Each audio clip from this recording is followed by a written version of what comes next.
শিক্ষার্থী বন্ধুরা, করোনাকালীন এই দুর্যোগ মুহূর্তে অনলাইন ক্লাসে আমি তোমাদের সকলকে স্বাগতম জানাচ্ছি। মোহাম্মদ জিয়াউর রহমান, কয়রামদিনাবাদ সরকারি মডেল মাধ্যমিক বিদ্যালয়। তোমরা নিশ্চয়ই ভালো আছো।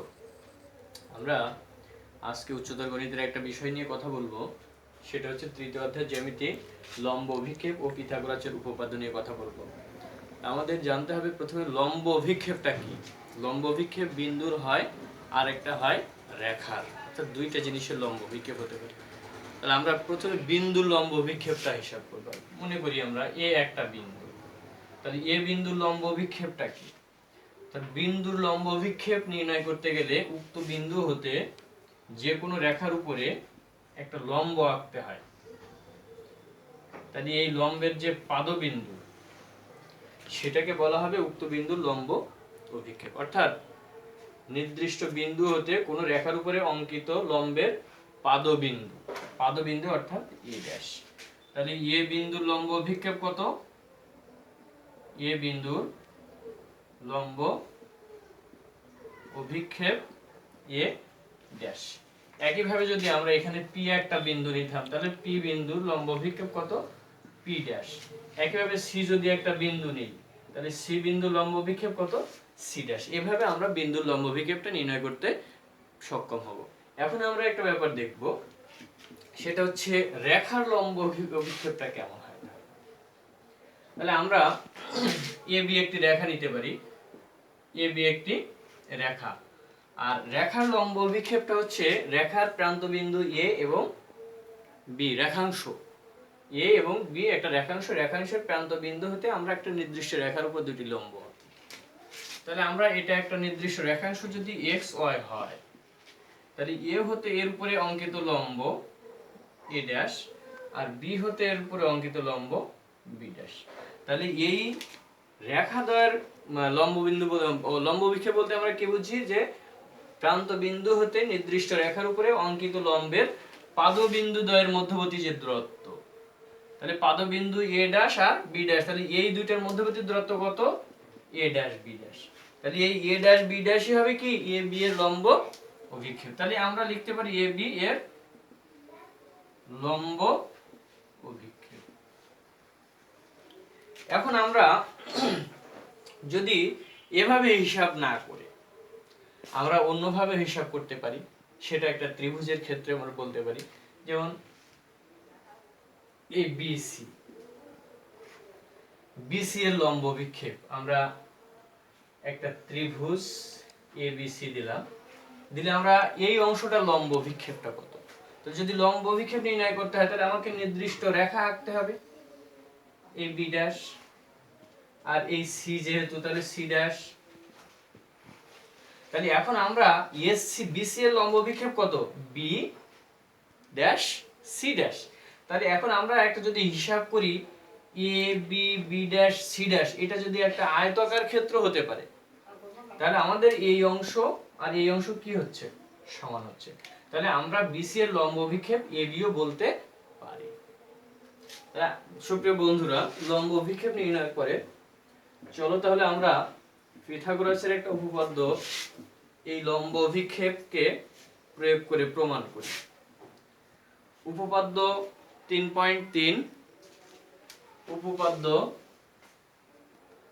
3.3, ওখানে বলা আছে স্থূলকোণী ত্রিভুজের স্থূলকোণের বিপরীত বাহুর উপরে অঙ্কিত বর্গক্ষেত্রের ক্ষেত্রফল উক্ত বাহুদ্বয়ের উপরে অঙ্কিত বর্গক্ষেত্রের ক্ষেত্রফলের সমষ্টি এবং উক্ত বাহুদ্বয়ের একটির উপর অপরটির লম্ব অভিক্ষেপের অন্তর্গত আয়তক্ষেত্রের ক্ষেত্রফলের সমষ্টির দ্বিগুণ বলা আছে। তাহলে আমরা এই উপপাদ্যটা কিভাবে আসে আমরা সেটা একটু দেখব। তাহলে স্থূলকোণী ত্রিভুজ, স্থূলকোণী ত্রিভুজ বলতে আমরা যে ত্রিভুজের একটি কোণ 90 ডিগ্রির চেয়ে বড় বা এক সমকোণের চেয়ে বড় এমন একটা ত্রিভুজকে বুঝি। তাহলে আমরা প্রথমে একটা স্থূলকোণী ত্রিভুজ আঁকি। আমরা মনে করি এ বি সি একটা স্থূলকোণী ত্রিভুজ, যেখানে বি কোণটা হলো স্থূল কোণ। এখন এই কোণটা হবে এর বিপরীত বাহু, অর্থাৎ বিপরীত বাহু এসি, তাহলে এসি স্কয়ার ইকুয়াল টু উক্ত কোণ সংলগ্ন বাহু, তাহলে AB square plus BC square এর সমষ্টি, এবং তাহলে এসি স্কয়ারটা হবে কোণ সংলগ্ন বাহুদ্বয়ের বর্গের সমষ্টি প্লাস একটির উপর অপরটির লম্ব অভিক্ষেপ। তাহলে আমরা যদি লম্ব অভিক্ষেপ হিসাব করতে চাই তাহলে এইটার উপরে এইটার অথবা এইটার উপরে এটার লম্ব অভিক্ষেপ, তাহলে আমরা বিসির উপরে লম্ব অভিক্ষেপ আঁকবো কিভাবে? তাহলে আমার বি হতে আমরা আগে লম্বটা হিসাব করি, বিসি কে একটু বর্ধিত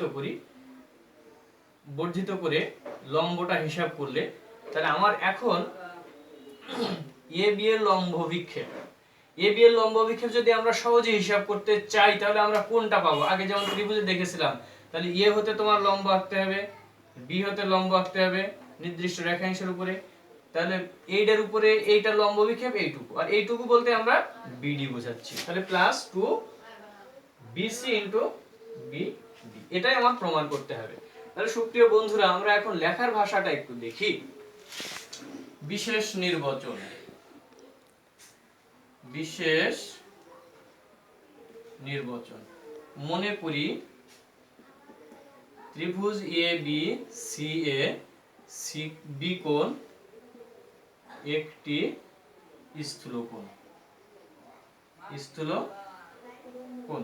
তাহলে আমাকে প্রমাণ করতে হবে, প্রমাণ করতে হবে যে, প্রমাণটা আমরা একটু লিখে নেই, এসি স্কয়ার সমান AB square plus BC square plus 2bc into BD.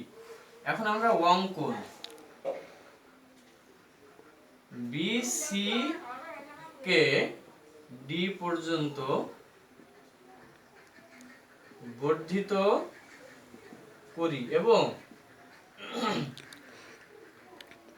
এডি লম্ব বিডি। এখন আমরা অঙ্কন শেষ, এবার প্রমাণ।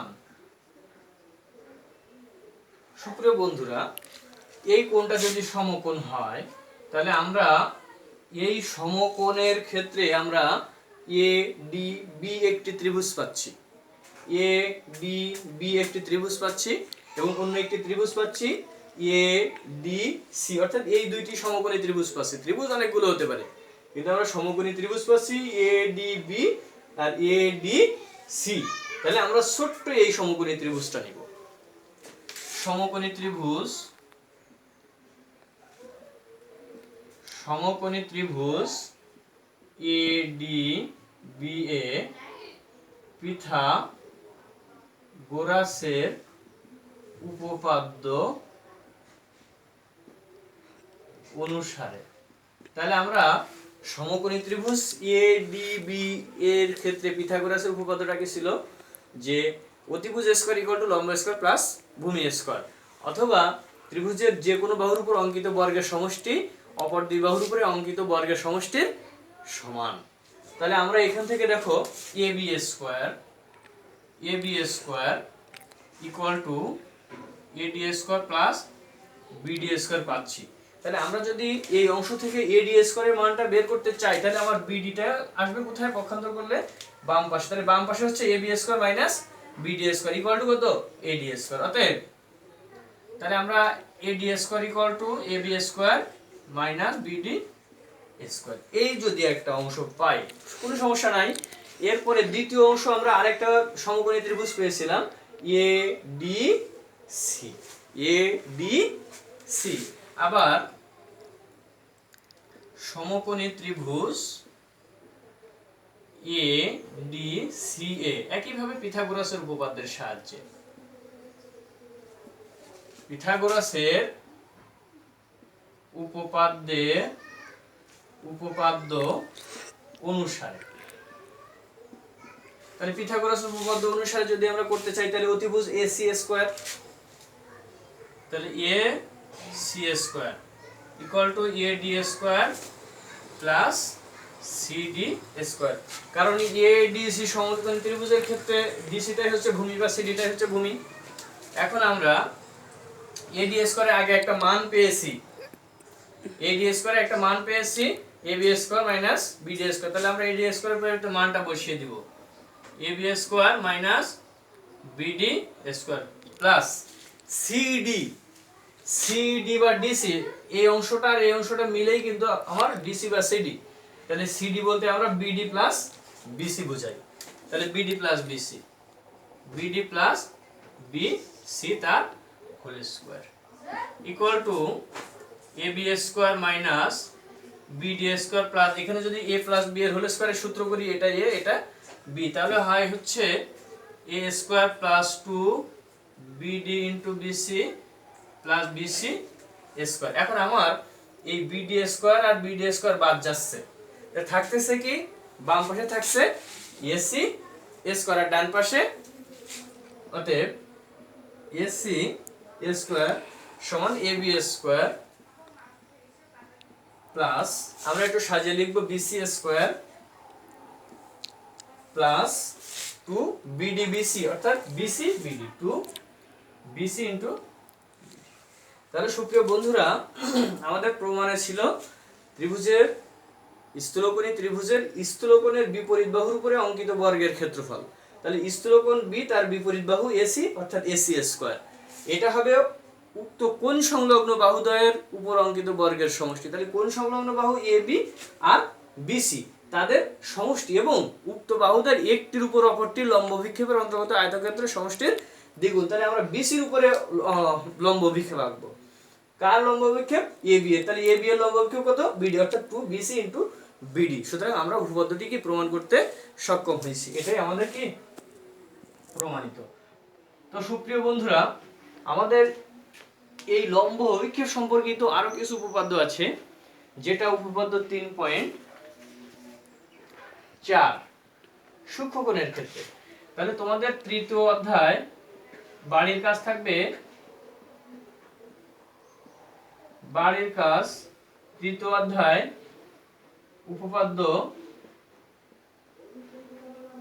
3.4 আর অনুশীলনী 3.1 এর 1 2, এই কাজগুলো তোমরা নিজেরা করার চেষ্টা করবে। তো সুপ্রিয় বন্ধুরা আজকের অনলাইন ক্লাস নিশ্চয়ই তোমাদের ভালো লেগেছে, তোমরা হয়তো নতুন কিছু শিখতে পারবে বা শিখবে সেই প্রত্যাশা করি।